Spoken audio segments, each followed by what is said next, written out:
The AFC East going through what y'all need to know to make some money on this bitch. So, not a ton to say about this division. Not a lot of prelude. You see the picks on the screen for the teams, and let's get into it. First, we got the Buffalo Bills, and this roster really good in a lot of ways, but definitely some clear holes. These top two, especially, are really big deals, and there's a reason that they kind of flailed at the end of the season there.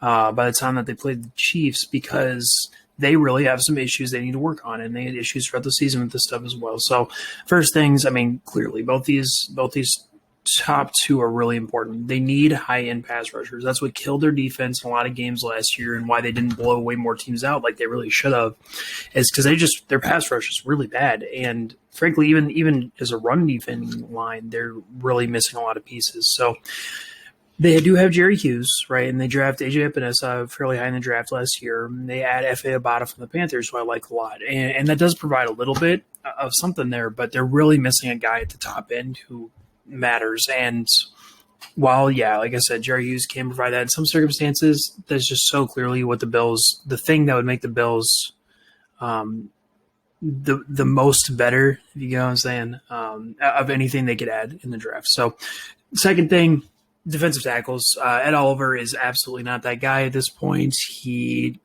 is barely useful, really. He doesn't provide nearly what you expect of the number 9 overall pick, especially from an interior defensive lineman. Doesn't really rush the passer at any meaningful rate. Not a good run defender at all. And while he can't have flashes, I don't think he's like a horrible player. He can play for you. If he's your number 1 defensive tackle, as is the case now, you're not in a good spot. And besides him, I mean, they have other guys who can play. And, Harrison Phillips, they get Star Lutulele back. Justin Zimmer, they found a little bit of something in him this last year. But they really need help there, and they could really use guys in the high end, because this is still a team that's constructed who's probably just going to get bulldozed off the ball a lot of times, just like they did last year. So that brings me to the third thing, their third linebacker spot. So they have one really good one, Matt Milano, right? They have one – one in Tremaine Edmonds, and people are going to fight back on that just because he has some name recognition as a first rounder. But he reminds me a ton of Jalen Smith and the Cowboys. The problem with both of them is while they are athletic and they do limit the upside of like 20-yard rushes against the defense, they rarely make plays of their own volition in the backfield outside of straight ahead stuff or being blitzed. And they really struggle to make a difference in pass coverage despite their athleticism. And what that leads to, right, is while they do play a lot of two linebackers, it leads to spots with the weak defensive line in front of them where they can get ran over. That's what happened last year. It's going to happen again this year. And their third spot, is really bad. A.J. Klein should absolutely not be seeing snaps as a defender on an NFL field at this point in his career. And while I do think they have a guy on their roster who could make up for all this in Terrell Dodson, who played last year and was really good, they showed at the end of the year that they didn't necessarily have faith in him. I disagree with that, but if that's the case, then they really need a third linebacker. They do sign Tyrell Adams from the Texans this offseason, and maybe he's that guy too. Listen, this need at this point is a whole lot less. It's definitely a tier down, but it's something to look at for them. And the last thing, just in offensive line depth, they have their starters pretty much set with Cody Ford coming back from injury.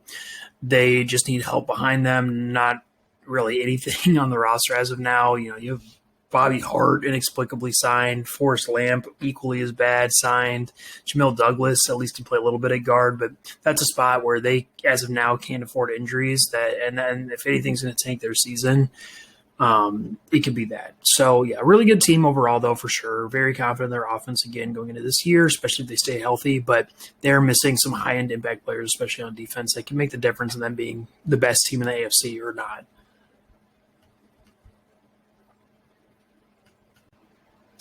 And then we got the Miami Dolphins. And this is a team that has created a lot of these problems for themselves with poor decisions. Now, they do have a coach that I like a ton, Brian Flores, this year, and they have some things, especially on defense, that are going to lead to them having a pretty high floor as a team. But as far as ceiling goes, they're really in a bad spot if they don't get some help here. So the first thing, very clearly, they need pass rushers and good edge defenders. Now, they had one in Shaq Lawson last year, and they go out and make pretty clearly, outside of maybe the Sam Darnold trade, the worst trade in the offseason, trading Shaq Lawson straight up for Bernard McKinney, who does not, I mean, as you see, linebackers still a need on here, doesn't fix the issues that they have. and just isn't a good player in the modern NFL, nowhere near good enough in coverage or anything like that. Whereas Shaq Lawson, legitimately good player, who they lose. Now they do have Emmanuel Ogbah on their roster. Andrew Van Ginkel did come through a little bit, especially towards the end of the year last year, but they really need edge players and high-end edge players. They have just nobody on their roster outside of Ogbah who's going to provide anything now. Now they do a good job of making or creating pass rush with their scheme and the way they do things, but there's no reason to make it harder on yourself by depending on that. And so that's pretty clearly the first thing. The second one here, wide receivers, especially really depth / slot guys. They do have some top end talent, especially with the signing of Will Fuller, who comes in as immediately the best receiver on this team. But other than him, Devontae Parker's, he's okay. The problem with him, just as an offensive engine of consistently creating yards or points, he's not really there. Preston Williams is a similar player. Both guys that I'm okay with being on the field for you, but you are going to be missing things that lead to efficient offense, and that is an issue for sure. So none of these needs, I will say, are huge past edge. I mean, even into this, we're clearly in the second tier. You can get away with what they have on the roster. But third, you see quarterback. When I've talked about the Dolphins, I feel pretty clearly that Tua, as of right now, he is really very not good, not very good, whatever you want to say, both really.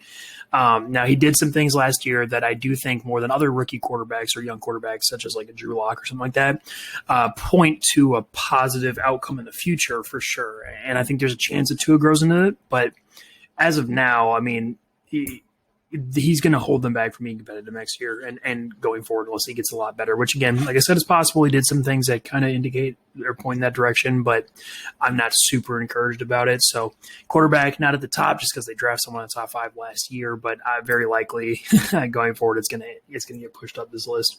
Next, linebacker, like I already mentioned, you have Jerome Baker, you have Bernard McKinney, and you add Duke Riley for some reason from the Eagles in the offseason. And what that leads to is basically 1.5 average players between Baker and Bernard McKinney.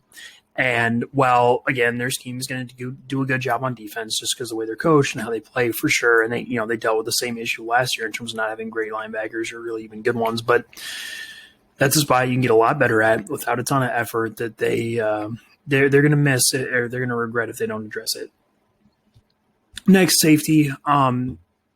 The problem here, they just don't have guys that meaningfully cover deep in zones in safety coverage. That was a lot of their issues last year on defense whenever they did have them. Granted, they had a good defense a lot of the year, but whenever they did have issues, it was giving stuff up over the top a lot of times. That's because they have two, corners playing in safety, and Bobby McCain and Eric Rowe. And while I don't hate those guys, I think again, at this point, you can get away with them on the field. Definitely a spot you can get better. And there's no one on the roster I'm really encouraged about being anything better than a replacement level player here. Right tackle, way down here. Now, this might be higher on some people's list, both this and the next thing. My reasoning is basically all these other positions are just worse off as right now than they are in these spots because, frankly, I liked what I saw from Robert Hunt. Even at tackle last year, I thought he was pretty decent. He could pretty clearly play.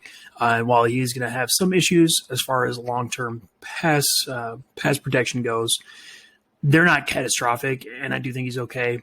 And kind of the same thing at center where they signed Matt Skura from the Ravens, who I'm not a huge fan of, but he's not, as I talked about with other centers in other videos, he's not bad enough to tank your offense single-handedly. And as long as you're at that level with center, it's more important to get better at other spots. Almost always. So that's why the offensive line stuff is down here. Now, could they get better there? Yes. If you have a guy like whatever Penei Sewell, these tackles at the top, could they come in and move Robert Hunt to guard and you can be better overall? Yeah, for sure. It's just these other spots I would definitely think of as being much more important in terms of them urgently needing them and needing to get better. Because, again, the Dolphins, with the coach they have and with some of the pieces in place here, they have a chance to be pretty good this upcoming year. But definitely some work to do on this roster still.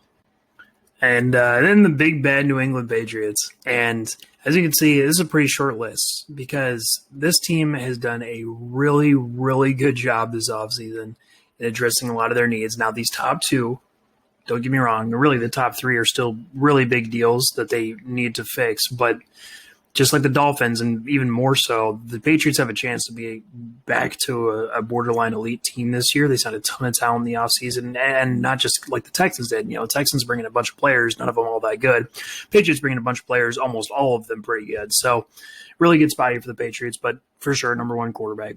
Cam Newton is not going to lead an elite team at this point in his career. Now, could they be okay with him? Yeah, we saw that last year. They weren't even that bad last year with him. But he limits their ceiling to a really large extent. And while a rookie quarterback at the beginning of the season might have more struggles, they pretty clearly would, by the end of the season, I would suspect, lead to a better offense, which obviously would lead to a better team overall. Now, can they get that guy where they're drafting? You know, it's hard to say, and maybe it's a little late in the offseason to address this, but definitely that's the number one thing. Number two, again, also pretty clear, wide receiver. Now, I do like the guys they have there, and if you have a better quarterback, you can work with this receiver group. I mean, between Kendrick Bourne, Nelson Aguilar, and Keel Harry, who, by the way, better than people think. He does have issues for sure, but he's barely been on the field. When he's been on the field, he actually has not been too bad. He creates separation better than, again, his reputation would indicate. He's not a bad player. You can definitely see the signs of a good receiver in him. But yeah, point is, with a better quarterback, he's going to look a lot better. Jacoby Myers, you know, all these guys, they bring back Demir Bird. You can get away with that, but you are definitely missing the high-end talent there. Don't get me wrong. And that's a spot you can get better at for sure. That's why it's on this list at number two. Number three, really similar thing. Though here they have a chance, depending on the health of everybody on the offensive line, to be like elite all across the board. And that's the thing with the Patriots and why they can be so good this year, along with Belichick and the defense and all the talent they brought in, is offensive line-wise, you could be talking about Isaiah Wynn, Michael Onwenu, David Andrews, Shaq Mason, Trent Brown, all, except for Wynn, pretty much elite players at their positions. And Wynn's not exactly bad. He's just not he's just not elite. And that leads to really, really, really high-end outcomes for sure. So the one thing, though, like I said, you know, if those guys aren't healthy, if Onwenu stays at tackle, then they don't really have anybody at guard. And even if they do move around, they are missing depth on this team. But, yeah, I mean, at this point, we're already into a roster with not that many holes, because the last thing is really just a tiny thing. It's linebacker, and it's more of a question mark than a need in terms of how Dante Hightower is going to be after a year off, along with if they can fit Raekwon McMillan / Terez Hall, Juwan Bentley into that spot with the other linebacker, which I suspect they can. I mean, they basically did it last year with mostly okay results outside of the teams like the Rams and 49ers, who move sideline to sideline. But even for that, I mean, bring in Jalen Mills, who I would suspect they're going to play as a box safety / linebacker, and I would bet he's going to be really good at it.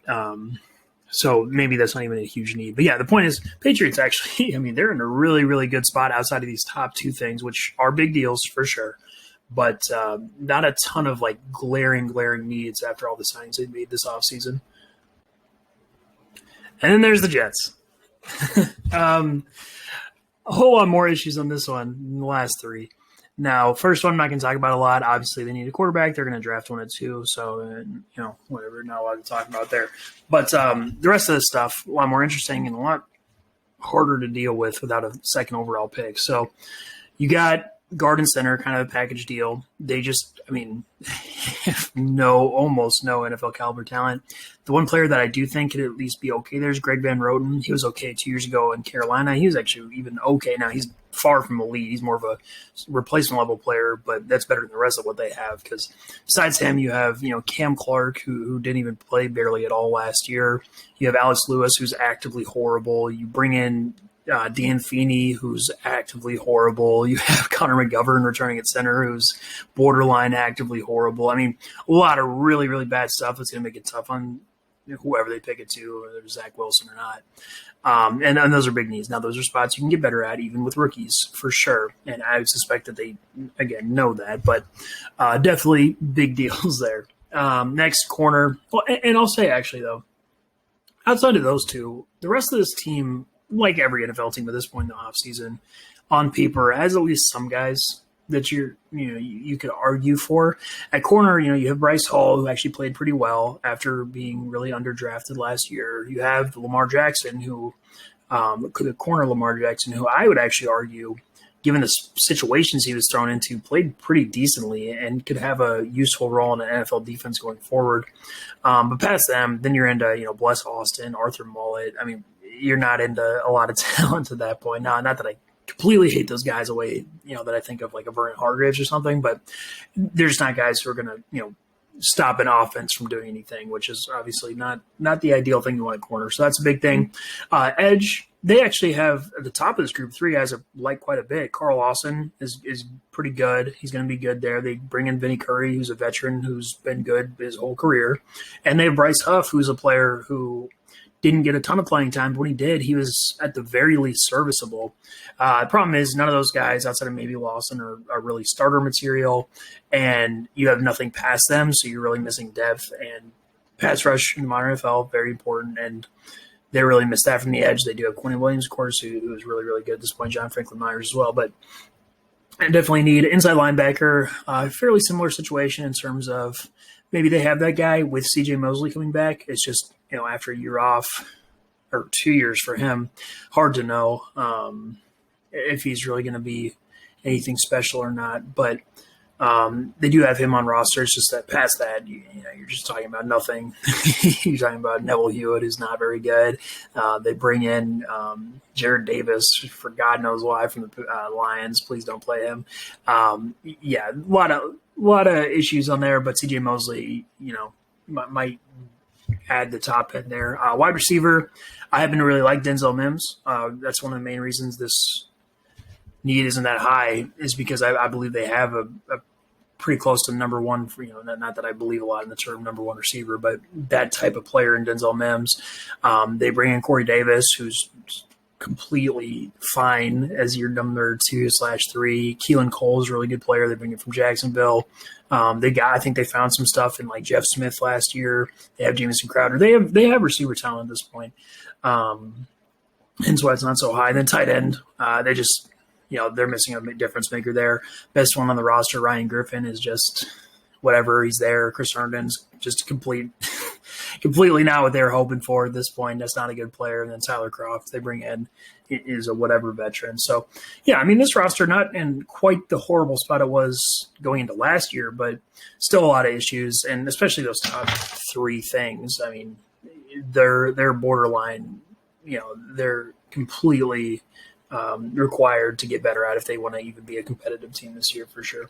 But that's the AFC East, and like I said, I mean, there's some really good one for sure, really good team in the Bills, and another team, the Patriots. We'll see. But AFC East.